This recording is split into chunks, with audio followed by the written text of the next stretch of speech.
319 ቀን ሆኖናል የእግዚአብሔርን ቃል መስከረም 1 ዘፍጥረት 1 ብለን ማንበብና ማጥናት ከጀመረን እስከ ጳጉሜ 5 ራዕይ 22 ነው እያነበብን ያለነው። ዛሬ የምናነበው የእግዚአብሔር ቃል ክፍል ደግሞ የሐዋርያት ሥራ ምዕራፍ 25ን ጀምረን እስከ መጨረሻው እስከ 28 ድረስ ይሆናል። አብረን እናንብብ። በጌታ በኢየሱስ ስም አነባለሁ። የሐዋርያት ሥራ ምዕራፍ 25። ፊስጦስም ወደ አውራጃው ገብቶ ከ3 ቀን በኋላ ከቂሳሪያ ወደ ኢየሩሳሌም ወጣ።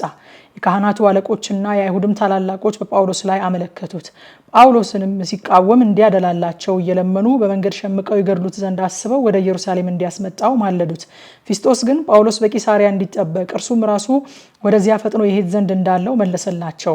እንግዲህ በዚህ ሰው ክፋት ቢሆን ከእናንተ ዘንድ ያሉት ባለስልጣኖች ከኔ ጋር ወርደው ይክሰሱት አላቸው። በእነርሱም ዘንድ ከ8 ወይንም ከ10 የማይበልጥ ቀን ተቀምጦ ወደ ቂሳሪያ ወረደ። በነገውም በፍርድ ወንበር ተቀምጦ ጳውሎስን ያመጡት ዘንድ አዘዘ። በቀረበም ጊዜ ከኢየሩሳሌም የወረዱት አይሁድ ከበውት ቆሙ። ይረቱበትም ዘንድ የማይችሉትን ብዙና ከባድ ክስ አነሱበት። ጳውሎስም ሲሟገት የአይሁድን ሕግ ቢሆን መቅደስንም ቢሆን ቄሳርንም ቢሆን አንዳችስ እንኳ አልበደልኩም አለ። ፊስጦስ ግን አይሁድን ደስ ያሰኝ ዘንድ ወዶ ጳውሎስን ወደ ኢየሩሳሌም ወጥተህ ስለዚህ ነገር በዚያው በፊት የተፋረድ ዘንድ ትወዳለህን ብሎ መለሰለት። ጳውሎስ ግን እፋረድ ዘንድ በሚገባኝ በቄሳር ፍርድ ወንበር ፊት ቆሜያለሁ። አንተው ደግሞ ፈጽመህ እንደምታውቅ አይሁድን ምንም አልበደልኩም። እንግዲህ በድዬ ወይም ሞት የሚገባው ነገር አድርጌ እንደሆነ ከሞት ልዳን አልልም። እነዚህ የሚከሱኝ ክስ ከንቱ እንደሆነ ግን ለእነርሱ አሳልፎ ይሰጠኝ ዘንድ ማንም አይችልም። ወደ ቄሳር ይግባኝ ብያለሁ አለ። በዚያን ጊዜ ፊስጦስ ከአማካሪዎቹ ጋር ተማክሮ ወደ ቄሳር ይግባኝ ብለሃል፣ ወደ ቄሳር ትሄዳለህ ብሎ መለሰለት። ከጥቂት ቀንም በኋላ ንጉሱ አቅሪጳ በርኒቄም ለፊስጦስ ሰላምታ እንዲያቀርቡ ወደ ቂሳሪያ ወረዱ። በዚያውም ብዙ ቀን ስለተቀመጡ ፊስጦስ የጳውሎስን ነገር ለንጉሱ እንዲህ ብሎ ገለጠ። ፊልክስ አስሮ የተወው አንድ ሰው በዚህ አለ። በኢየሩሳሌም ሳለሁ የካህናት አለቆችና የአይሁድ ሽማግሌዎች ፈርድበት ዘንድ እየለመኑ ስለ እርሱ አመለከቱኝ። እኔም ተከሳሹ በከሳሾቹ ፊት ለፊት ሳይቆም ለተከሰሰበትም መልስ ይሰጥ ዘንድ ፈንታ ሳያገኝ ማንንም ቢሆን አሳልፎ መስጠት የሮማውያን ስርዓት አይደለም ብዬ መለስኩላቸው። ስለዚህ በዚህ በተሰበሰቡ ጊዜ ሳልዘገይ በማግስቱ በፍርድ ወንበር ተቀምጬ ያንን ሰው ያመጡት ዘንድ አዘዝኩኝ። ከሳሾቹም በቆሙ ጊዜ እኔ ያሰብኩትን ክፉ ነገር ክስ ምንም አላመጡበትም። ነገር ግን ስለገዛ ሃይማኖታቸውና ጳውሎስ ሕያው ነው ስለሚለው ስለሞተው ኢየሱስ ስለተባለው ከእርሱ ጋር ይከራከሩ ነበረ። እኔም ይህን ነገር እንዴት እንድመረምር አመንትቼ ወደ ኢየሩሳሌም ሄደ በዚህ ነገር ከዚያ ልትፋረድ ትወዳለህን አልኩት። ጳውሎስ ግን አውግስጦስ ቄሳር እስኪቆርጥ ድረስ እንዲጠበቅ ይግባኝ ባለ ጊዜ ወደ ቄሳር እስከሰደው ድረስ ይጠበቅ ዘንድ አዘዝኩኝ።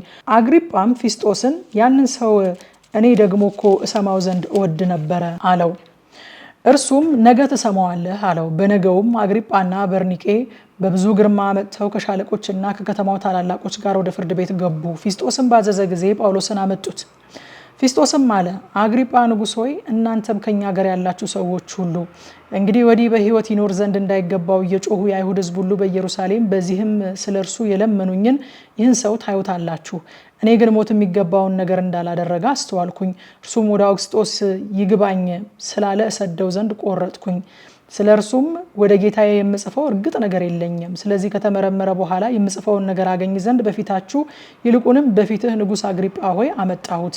እስረኛ ሲላክ የተከሰሰበትን ምክንያት ደግሞ አለማመልከት ሞኝነት መስሎኛልና። የሐዋርያት ሥራ ምዕራፍ 26። አግሪጳም ጳውሎስን ስለ ራስህ ትናገር ዘንድ ተፈቅዶልሃል አለው። በዚያን ጊዜ ጳውሎስ እጁን ዘርግቶ መለሰ እንዲህ ሲል፣ ንጉሥ አግሪጳ ሆይ የአይሁድን ስርዓት ክርክርንም ሁሉ አጥብቀህ አውቀሃልና በአይሁድ በተከሰስኩበት ነገር ሁሉ ዛሬ በፊት ስለምመልስ ራሴን እጅግ እንደተመረቀ አድርጌ እቆጥረዋለሁ። ስለዚህ በትዕግስት ሰማኝ ዘንድ ለምንሃለሁ። ከመጀመሪያ አንስቶ በሕዝቤ መካከል በኢየሩሳሌም የሆነውን ከታናሽነቴ ጀምሮ የኖርኩትን ኑሮዬን አይሁድ ሁሉ ያውቃሉ። ሊመሰክሩ ይወዱ እንደሆነ በአምልኳችን ከሁሉ ይልቅ ሕግን ከመጠንቀቅ እንደሚተጋ ወገን ፈሪሳዊ ሆኜ እንደኖርኩ ከጥንት ጀምሮ አውቀውኛልና አሁንም ከእግዚአብሔር ዘንድ ለአባቶቻችንም ስለተሰጠው ስለ ተስፋ ቃል አለኝታ ልፋረድ ቆሜያለሁ። ወደዚህም ወደ ተስፋ ቃል 12ቱ ወገኖቻችን ሌሊትና ቀን በትጋት እያመለኩ ይደርሱ ዘንድ አለኝታ አላቸው። ስለዚህም አለኝታ ንጉሥ አግሪጳ ሆይ ከአይሁድ እከሰሳለሁ። እግዚአብሔር ሙታንን የሚያስነሳ እንደሆነ ስለምን በእናንተ ዘንድ የማይታመን ነገር ሆኖ ይቆጠራል? እኔም ራሴ የናዝሬቱን የኢየሱስን ስም የሚቃወም እጅግ ነገር አደርግ ዘንድ እንዲገባኝ ይመስለኝ ነበረ። ይህንንም ደግሞ በኢየሩሳሌም አደረግኩት። ከካህናት አለቆችም ስልጣን ተቀብዬ እኔ ከቅዱሳን ብዙዎችን በወህኒ አሳሰርኳቸው። ሲገድሏቸው በፊታቸውም አብሬ ተቸው። በምኩራብም ሁሉ ብዙ ጊዜ እየቀጣው ይሰድቡት ዘንድ ግድ አልኳቸው። ያለ ልክ ስቆጣባቸውም እስከ ውጭ አገር ከተማዎች እንኳ አሳድድ ነበረ። ስለዚህ ነገር ከካህናት አለቆች ስልጣንና ትእዛዝ ተቀብዬ ወደ ደማስቆ ሲሄድ ንጉሥ ሆይ በመንገድ ሳለው እኩለ ቀን ሲሆን በዙሪያዬ ከኔ ጋር ከሄዱት ዙሪያ ከፀሐይ ብሩህነት የበለጠ ብርሃን ከሰማይ ሲበራ አየው። ሁላችን በምድር ላይ በወደቅን ጊዜ ሳውል ሳውል ስለምን ታሳድደኛለህ? የመውጊያውን ብረት ብትቃወም ላንተ ይብስብሃል የሚል ድምፅ በዕብራይስጥ ቋንቋ ሲናገረኝ ሰማሁ። እኔም ጌታ ሆይ ማን ነህ አልኩ። እርሱም አለኝ አንተ የምታሳድደኝ እኔ ኢየሱስ ነኝ። ነገር ግን ተነሳና በእግርህ ቁም። ስለዚህ እኔን ባየህበት ነገር ለአንተም በምታይበት ነገር አገልጋይና ምስክር ትሆን ዘንድ ልሾምህ ታይቼልሃለሁና የኃጢአትንም ስርየት በእኔም በማመን በተቀደሱት መካከል ርስትን ያገኙ ዘንድ ከጨለማ ወደ ብርሃን ከሰይጣን ስልጣን ወደ እግዚአብሔር ዘወር እንዲሉ ዓይናቸውን ትከፍት ዘንድ ከሕዝቡና ወደ እነርሱ ከምልክህ ከአሕዛብ አድነሃለሁ። ንጉሥ አግሪጳ ሆይ ስለዚህ ከሰማይ የታየኝን ራእይ እምቢ አላልኩም። ነገር ግን አስቀድሜ በደማስቆ ላሉት በኢየሩሳሌምም በይሁዳም ሀገር ሁሉ ለአሕዛብም ንስሐ ይገቡ ዘንድና ለንስሐ የሚገባ ነገር እያደረጉ ወደ እግዚአብሔር ዘወር ይሉ ዘንድ ተናገርኩ። ስለዚህ አይሁድ በመቅደስ ያዙኝ፣ ሊገድሉኝም ሞከሩ። ከእግዚአብሔርም ዘንድ ረድኤት ተቀብዬ ለታናሹም ለታላቁም ስመሰክር እስከዚች ቀን ድረስ ቆሜያለሁ። ነቢያትና ሙሴ ይሆን ዘንድ ያለውን ክርስቶስ መከራ እንዲቀበል በሙታንም ትንሣኤ ለሕዝብና ለአሕዛብ ብርሃንን በመጀመሪያ ሊሰብክ እንዳለው ከተናገሩት በቀር አንድስ እንኳ የተናገርኩት የለም። እንዲህም ብሎ ስለ ራሱ ሲመልስ ፊስጦስ በታላቅ ድምፅ ጳውሎስ ሆይ አብደሃል እኮ፣ ብዙ ትምህርት ወደ እብደት ያዞረሃል አለው። ጳውሎስ ግን እንዲህ አለ፣ ክቡር ፊስጦስ ሆይ የእውነትንና የአእምሮን ነገር እናገራለሁ እንጂ እብደትስ የለብኝም። በእርሱ ፊት ደግሞ በግልጥ የምናገረው ንጉሥ ይህን ነገር ያውቃል። ከዚህ ነገር አንዳች እንዳይሰወርበት ተረድቻለሁና ይህ በስውር የተደረገ አይደለምና። ንጉሥ አግሪጳ ሆይ ነቢያትን ታምናለህን? እንድታምናቸው አውቃለሁ። አግሪጳም ጳውሎስን በጥቂት ክርስቲያን ልታደርገኝ ትወዳለህ አለው። ጳውሎስም በጥቂት ቢሆን ወይንም በብዙ አንተ ብቻ አይደለህም፣ ነገር ግን ዛሬ የሚሰሙኝ ሁሉ ደግሞ ከዚህ እስራት በቀር እንደኔ የሆኑ ዘንድ ወደ እግዚአብሔር እለምናለሁ አለው። ንጉሱም አገረ ገዡም በርኒቄም ከእነርሱም ጋር ተቀምጠው የነበሩት ተነሱ። ፈቀቅ ብለውም እርስ በርሳቸው ይህ ሰው እንኳንስ ለሞት ለእስራትም የሚገባ ምንም አላደረገም ብለው ተነጋገሩ። አግሪጳም ፊስጦስን ይህ ሰው እኮ ወደ ቄሳር ይግባኝ ባይ ሊፈታ ዘንድ ይቻል ነበር አለው። ሐዋርያት ሥራ ምዕራፍ 27። ወደ ኢጣሊያም በመርከብ እንሄድ ዘንድ በተቆረጠ ጊዜ ጳውሎስና ሌሎችን እስረኞች ከአውግስጦስ ጭፍራ ለነበረው ዩልዮስ ለሚሉት ለመቶ አለቃ አሳልፈው ሰጧቸው። በእስያም ዳርቻ ወዳሉ ስፍራዎች ይሄድ ዘንድ ባለው በአድራሚጢስ መርከብ ገብተን ተነሳን። የመቄዶንያም ሰው የሆነው የተሰሎንቄው አርስጥሮኮስ ከኛ ጋር ነበረ። በነገውም ወደ ሲዶና ስንደርስ ዩልዮስ ለጳውሎስ ቸርነት አድርጎ እርዳታቸውን ይቀበል ዘንድ ወደ ወዳጆቹ እንዲሄድ ፈቀደለት። ከዚያም ተነስተን ነፋሱ ፊት ለፊት ነበርና በቆጵሮስ ተተግነን ሄድን። ከኪልኪያና ከጵንፍልያ አጠገብ ያለውን ባህር ከተሻገርን በኋላ በሉቂያ ወዳለ ወደ ሙራ ደረስን። የመቶ አለቃውም በዚያ ወደ ኢጣሊያ የሚሄድ የእስክንድሪያውን መርከብ አግኝቶ ወደ እርሱ አገባን። ብዙ ቀንም እያዘገምን ሄደን በጭንቅ ወደ ቀኒዶስ አንጻር ደረስን።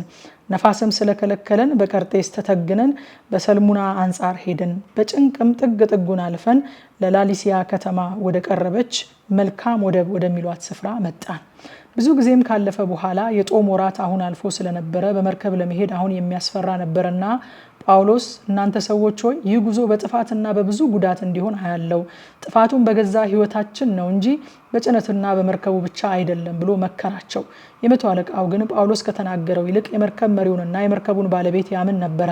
ያም ወደብ ይከርሙበት ዘንድ የማይመች ስለሆነ የሚበዙቱ ቢቻላቸው በሰሜንና በደቡብ ምዕራብ ትይዩ ወዳለው ፍንቄ ወደሚሉት ወደ ቀርጤስ ወደብ ደርሰው ይከርሙ ዘንድ ከዚያ እንዲነሱ መከሩ። ልከኛም የደቡብ ነፋስ በነፈሰ ጊዜ እንዳሰቡት የሆነላቸው መስሏቸው ተነሱ። በቀርጤስም አጠገብ ጥግ ጥጉን አለፉ። ነገር ግን እጅግ ሳይዘገይ አውራቂስ የሚሉት አውሎ ነፋስ ከዚያ ወረደባቸው። መርከቡም ተነጥቆ ነፋሱን ሲቃወም መሄድ ስላልቻለ ለቀነው ተነዳን። ቄዳ በሚሏትም ደሴት በተተገንን ጊዜ ታንኳይቱን ለመግዛት በጭንቅ ቻልን። ወደ ላይም ካወጧት በኋላ መርከቡን በገመድ አስታጥቀው አጸኑት። ስርቲስም ወደሚሉት ወደ አሸዋ እንዳይወድቁ ፈርተው ሸራውን አውርደው እንዲሁ ተነዱ። ነፋሱም በርትቶ ሲያስጨንቀን በማግስቱ ከጭነቱ ወደ ባህር ይጥሉ ነበረ። በሶስተኛውም ቀን የመርከቡን ዕቃ በእጃችን ወረወርን። ብዙ ቀንም ፀሐይን ከዋክብትን ሳናይ ትልቅ ነፋስም ሲበረታብን ጊዜ ወደፊት እንድናለን የማለት ተስፋ ሁሉ ተቆረጠ። ሳይበሉም ብዙ ቀን ከቆዩ በኋላ ያን ጊዜ ጳውሎስ በመካከላቸው ቆሞ እንዲህ አለ፣ እናንተ ሰዎች ሆይ ሰምታችሁኝ በሆነ ኖሮ ከቀርጤስ እንዳትነሱ ይህንንም ጥፋትና ጉዳት እንዳታገኙ ይገባችሁ ነበረ። አሁንም አይዟችሁ ብዬ እመክራችኋለሁ። ይህ መርከብ እንጂ ከናንተ አንድ ነፍስ እንኳ አይጠፋምና የእርሱ የምሆንና ደግሞ የማመልከው የእግዚአብሔር መልአክ በዚች ሌሊት አጠገቤ ቆሞ ነበርና እርሱም ጳውሎስ ሆይ አትፍራ፣ በቄሳር ፊት ልትቆም ይገባሃል። እነሆም እግዚአብሔር ካንተ ጋር የሚሄዱትን ሁሉ ሰጥቶሃል አለኝ። ስለዚህ እናንተ ሰዎች ሆይ አይዟችሁ፣ እንደተናገረኝ እንዲሁ እንዲሆን እግዚአብሔርን አምናለሁና፣ ነገር ግን ወደ አንዲት ደሴት እንድንወድቅ ያስፈልገናል። በ14ኛውም ሌሊት በአድሪያ ባህር ወዲህና ወዲያ ስንነዳ መርከበኞች በእኩለ ሌሊት ወደ አንድ ምድር የቀረቡ መሰላቸው። መለኪያ ገመድን ቢጥሉ 20 በሰው ቁመት ሆነው አገኙ። ጥቂትም ቆይተው ሁለተኛ ቢጥሉ 15 በሰው ቁመት አገኙ። ድንጋያማ ወደሆነ ስፍራ እንዳይወድቁ ፈርተው ከመርከቡ በስተኋላ 4 መልህቅ አወረዱ። ቀንም እንዲሆን ተመኙ። መርከበኞቹም ከመርከቡ ይሸሹ ዘንድ ፈልገው ከመርከቡ በስተፊት መልህቅ መጣል እንዳላቸው አመካኝተው ታንኳይቱን ወደ ባህር ባወረዱ ጊዜ ጳውሎስ ለመቶ አለቃውና ለወታደሮች እነዚህ በመርከቡ ካልቆዩ እናንተ ትድኑ ዘንድ አትችሉም አላቸው። ያን ጊዜ ወታደሮቹ የታንኳይቱን ገመድ ቆርጠው ትወድቅ ዘንድ ተዋት። ቀንም ሲነጋ ጳውሎስ ምግብ ይበሉ ዘንድ ሁሉን ይለምን ነበረ። እንዲህም አላቸው፣ እየጠበቃችሁ ምንም ሳትበሉ ጦማችሁን ከሰነበታችሁ ዛሬ 14ኛ ቀናችሁ ነው። ስለዚህ ምግብ ትበሉ ዘንድ ለምናችኋለሁ፣ ይህ ለደህንነታችሁ ይሆናልና ከእናንተ ከአንዱ የራስ ጠጉር እንኳ አትጠፋምና። ይህን ብሎ እንጀራን ይዞ በሁሉ ፊት እግዚአብሔርን አመሰገነ፣ ቆርሶም ይበላ ዘንድ ጀመረ። ሁሉም ተጽናንተው ራሳቸው ደግሞ ምግብ ተቀበሉ። በመርከቡም ያለን ሁላችን 276 ነፍስ ነበርን። በልተውም በጠገቡ ጊዜ ስንዴውን ወደ ባህር እየጣሉ መርከቡን አቃለሉት። በነጋም ጊዜ ምድሩን አላወቁትም፣ ነገር ግን የአሸዋ ዳር ያለውን የባህር ሰርጥ ተመለከቱ። ቢቻላቸውም መርከቡን ወደዚያ ይገፉት ዘንድ ቆረጡ። መልህቆቹንም ፈተው በባህር ታዋቸው። ያን ጊዜም የመቅዘፊያውን ማሰሪያ ፈቱት። ታናሹንም ሸራ ለነፋስ ከፍ አድርገው ወደ ዳር አቅንተው ይሄዱ ዘንድ ጀመሩ። ነገር ግን 2 ባህር በተገናኙበት ስፍራ ወድቀው መርከቡን በዲብ ላይ ነዱ። በስተፊቱም ተተክሎ የማይነቀነቅ ሆነ፣ በስተኋላው ግን ከማዕበሉ ግፊያ የተነሳ ይሰበር ነበረ። ወታደሮቹም ከእስረኞች አንድስ እንኳ ዋኝቶ እንዳያመልጥ ይገድሏቸው ዘንድ ተማከሩ። የመቶ አለቃው ግን ጳውሎስን ያድነው ዘንድ አስቦ ምክራቸውን ከለከለ። ዋና የሚያውቁትም ከመርከብ ራሳቸውን እየወረወሩ አስቀድመው ወደ ምድር ይወጡ ዘንድ፣ የቀሩትም እኩሌቶቹ በሳንቃዎች ላይ እኩሌቶቹም በመርከቡ ስባሪ ይወጡ ዘንድ አዘዘ። እንዲሁም ሁሉ በደህና ወደ ምድር ደረሱ። ሐዋርያት ሥራ ምዕራፍ 28። በደህና ከደረስን በኋላ በዚያን ጊዜ ደሴቲቱ መላጥያ እንድትባል አወቅን። አረማውያንም የሚያስገርም ቸርነት አደረጉልን። ዝናብ ስለሆነም ስለ ብርዱም እሳት አንድደው ሁላችንን ተቀበሉን። ጳውሎስ ግን ብዙ ጭራሮ አከማችቶ ወደ እሳት ሲጨምር እፉኝት ከሙቀት የተነሳ ወጥታ እጁን ነደፈችው። አረማውያንም እባብ በእጁ ተንጠልጥላ ባዩ ጊዜ እርስ በርሳቸው ይህ ሰው በእርግጥ ነፍሰ ገዳይ ነው፣ ከባህርስ እንኳ በደህና ቢወጣ የእግዚአብሔር ፍርድ በሕይወት ይኖር ዘንድ አልተወውም አሉ። እርሱ ግን እባቢቱን ወደ እሳት አራገፋት፣ አንዳችም አልጎዳችውም። እነርሱም ሊያብጥ ወይም ወዲያው ሞቶ ሊወድቅ ነው ብለው ይጠባበቁት ነበረ። ብዙ ጊዜ ግን ሲጠባበቁ በእርሱ ላይ የሚያስገርም ምንም ባላዩ ጊዜ ይህስ አምላክ ነው ብለው ሀሳባቸውን ለወጡ። በዚያም ስፍራ አጠገብ ፑፕሊዮስ የሚሉት የደሴት አለቃ መሬት ነበረ። እርሱም እንግድነት ተቀብሎን 3 ቀን በፍቅር አሳደረን። የፑፕሊዮስም አባት በንዳድና በተቅማጥ ታሞ ተኝቶ ነበረ። ጳውሎስም ወደ እርሱ ገብቶ ጸለየለት፣ እጁንም በላዩ ጭኖ ፈወሰው። ይህም በሆነ ጊዜ የቀሩት ደግሞ በደሴቲቱ ደዌ የነበረባቸው እየመጡ ተፈወሱ። በብዙ ክብርም ደግሞ አከበሩን። በተነሳን ጊዜ በመርከብ ላይ የሚያስፈልገንን ነገር አኖሩልን። ከ3 ወር በኋላ በደሴቲቱ ከርሞ በነበረው በእስክንድሪያው መርከብ ተነሳን። በእርሱም የዲዮስቆሮስ ዓላማ ነበረበት። ወደ ሰራኩስም በገባን ጊዜ 3 ቀን ተቀመጥን። ከዚያም እየተዛወርን ወደ ሬጊዩም ደረስን። ከአንድ ቀን በኋላም የደቡብ ነፋስ በነፈሰ ጊዜ በሁለተኛው ቀን ወደ ፑቲሊዮስ መጣን። በዚያም ወንድሞችን አግኝተን በእነርሱ ዘንድ 7 ቀን እንድንቀመጥ ለመኑን። እንዲሁም ወደ ሮሜ መጣን። ከዚያም ወንድሞች ስለኛ ሰምተው እስከ አፊዩስ ፋሩስ እና 3 ማደሪያ እስከሚባለው ሊቀበሉን ወጡ። ጳውሎስም ባያቸው ጊዜ እግዚአብሔርን አመሰገነ፣ ልቡም ተጽናና። ወደ ሮሜም በገባን ጊዜ ጳውሎስ ከሚጠብቀው ወታደር ጋር ለብቻው ይቀመጥ ዘንድ ተፈቀደለት። ከ3 ቀን በኋላ ጳውሎስ የአይሁድን ታላላቆች ወደ እርሱ ጠራ። በተሰበሰቡም ጊዜ እንዲህ አላቸው፣ ወንድሞች ሆይ እኔ ሕዝቡን ወይም አባቶችን ስርዓት የሚቃወም አንዳች ሳላደርግ ከኢየሩሳሌም እንደታሰርኩ በሮማውያን እጅ አሳልፈው ሰጡኝ። እነርሱም መርምረው ለሞት የሚገባ ምክንያት ስላልነበረብኝ ሊፈቱኝ አሰቡ። አይሁድ ግን በተቃወሙ ጊዜ ወደ ቄሳር ይግባኝ እንድል ግድ ሆነብኝ እንጂ ሕዝቤን የምከስበት ነገር ኖሮኝ አይደለም። ስለዚህ ምክንያት አያችሁና እነግራችሁ ዘንድ ጠራኋችሁ። ስለ እስራኤል ተስፋ ይህን ሰንሰለት ለብሻለሁና።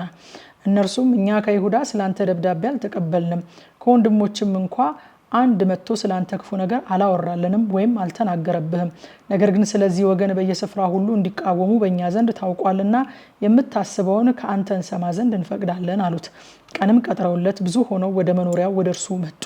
ስለ እግዚአብሔር መንግስትም እየመሰከረ ስለ ኢየሱስም ከሙሴ ሕግና ከነቢያት ጠቅሶ እያስረዳቸው ከጠዋት ጀምሮ እስከ ማታ ድረስ ይገልጥላቸው ነበር። እኩሌቶቹም የተናገረውን አመኑ፣ እኩሌቶቹ ግን አላመኑም። እርስ በርሳቸውን ባልተስማሙ ጊዜ ጳውሎስ አንዲት ቃል ከተናገረ በኋላ ሄዱ። እንዲህም አለ፣ መንፈስ ቅዱስ በነቢዩ በኢሳይያስ ለአባቶቻችን ወደዚህ ሕዝብ ሂድና መስማትን ትሰማላችሁ አታስተውሉም፣ ማየትንም ታያላችሁ አትመለከቱም፣ በዓይናቸው እንዳያዩ በጆሮአቸውም እንዳይሰሙ በልባቸውም እንዳያስተውሉ ተመልሰውም እንዳልፈውሳቸው የዚህን ሕዝብ ልብ ደንድኗል፣ ጆሮአቸውም ደንቁሯል፣ ዓይናቸውንም ጨፍነዋል በላቸው ሲል መልካም ተናገረ። እንግዲህ ይህ የእግዚአብሔር ድህነት ለአሕዛብ እንደተላከ በእናንተ ዘንድ የታወቀ ይሁን። እነርሱ ደግሞ ይሰሙታል። ይህን በተናገረ ጊዜ አይሁድ እርስ በርሳቸው እየተከራከሩ ሄዱ። ጳውሎስም በተከራየው ቤት 2 ዓመት ሙሉ ተቀመጠ። ወደ እርሱም የሚመጡትን ሁሉ ይቀበል ነበረ። ማንም ሳይከለክለው የእግዚአብሔርን መንግስት እየሰበከ ስለ ጌታ ስለ ኢየሱስ ክርስቶስ እጅግ ገልጦ ያስተምር ነበረ ይላል። የሐዋርያት ሥራ የመጨረሻውን ክፍል ነበር ያነበብኩት። ማታ 3 ሰዓት በኢትዮጵያ ሰዓት አቆጣጠር በቲክቶክ እና ቴሌግራም ገጻችን በቀጥታ ስርጭት ያነበብኩትን ክፍል በጥልቀት እናጠናለን። ኑና አብረን እናጥና።